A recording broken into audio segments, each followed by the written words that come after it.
ঘুরতে কার না ভালো লাগে। আমরা আজকে আসছি আমার দাদার বাসায়, দাওয়াত ছিল।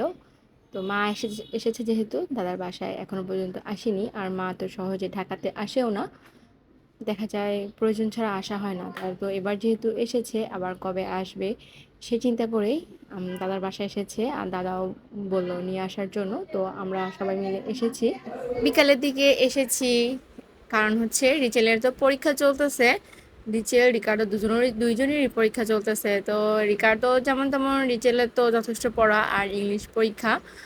এর জন্য বললাম তুমি দুপুরের ভিতরে অন্তত বিকালের ভিতরে তোমার পড়াটা সব কমপ্লিট করো, তারপরে যেন মানে রাত্রে এসে দেরি হলেও আর সমস্যা না হয়, তার জন্য ওকে পড়াশোনা কমপ্লিট করে সিলেবাস কমপ্লিট করে তারপরে আসছি।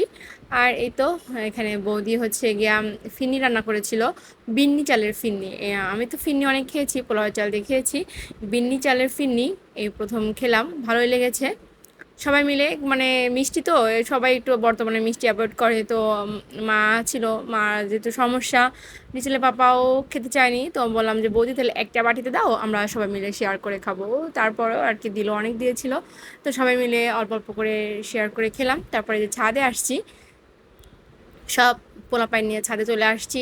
আর বৃষ্টি হয়েছিল যেহেতু গতকালকে, ছাদে পানি ছিল, তো একপাশে ওরা খেলাধুলা করতেছিল। আর ছাদটা দেখতে অনেক সুন্দর, মানে দুই সাইড, ছাদের দুই সাইডেই সুন্দর করে যে টেবিল টাইলস দিয়ে টেবিলের মতো করে রেখেছে। আর চেয়ার ছিল, তো চেয়ারগুলো নাকি মানে বৃষ্টিতে রোদে মানে নষ্ট হয়ে গেছে, এর জন্য সরিয়ে ফেলেছে। তো ওখানে বেশ কিছুটা সময় ছিলাম আমরা, যেহেতু ওয়েদারটাও ঠান্ডা ঠান্ডা ছিল, বাতাস ছিল, বৃষ্টির পরে ভালোই লাগছিল। আর সন্ধ্যা হয়ে এসেছে, এখানে আমরা দাঁড়িয়ে চা কফিও খেয়েছি। দাদা হচ্ছে নিচে গিয়েছে আমাদের জন্য নাস্তা আনতে, তো ও আসলে সবাই মিলে একসাথে কফি খাবো। আর এটা হচ্ছে নিচের ভিউটা, দোতলায় দেখুন কত বড় বারান্দা, দোতলায় হচ্ছে বাড়িওয়ালারা থাকে, তো বাড়িওয়ালারা সুন্দর করে তাদের জন্য বারান্দাটা শুনে গুছিয়ে নিয়েছে। এই তো দাদা আসছে, দাদা আমাদের সবার জন্য পুরি নিয়ে আসছে। তো ছাদে বসে চা মানে কফি পুরি নাস্তা এগুলো খাওয়ার মজাটাই তো অন্যরকম। আর যেহেতু আমার ল্যান্ডা ফ্যান্ডা সব ছিল, ওরাও অনেক এনজয় করেছে। ছাদের ভিতরে আমরা বেশ কিছু সময় কাটিয়ে তারপরে চা কফি খেয়ে তারপরে নিচে এসেছি। নিচে এসে কিছু সময় পার করার পর এখন প্রায় রাত্রে 10টা বাজে। বৌদি আমাদের জন্য রান্না বান্না করেছে, টেবিলটাও গুছিয়ে নিয়েছে, অনেক মজার মজার রান্না করেছে। আর বৌদির হাতের রান্নাও বেশ মজা, অনেক ভালো লেগেছে। এখানে পাতোড়া করেছিল, বাটা মাছ দিয়ে পাতোড়া, পরে হচ্ছে মুরগির মাংসের মানে রেজালা টাইপ বলতে কোরমা করেছিল, মুরগির কোরমা করেছিল।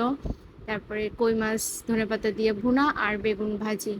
তো রাত্রে খাওয়া দাওয়া করবো আমরা এখন সবাই একসাথে, খাওয়া দাওয়া করে আমরা এই যে তখন 11টা 11:15টার মধ্যে বাজে, আমরা বের হয়ে পড়েছি আর বাসায় আসার উদ্দেশ্যে।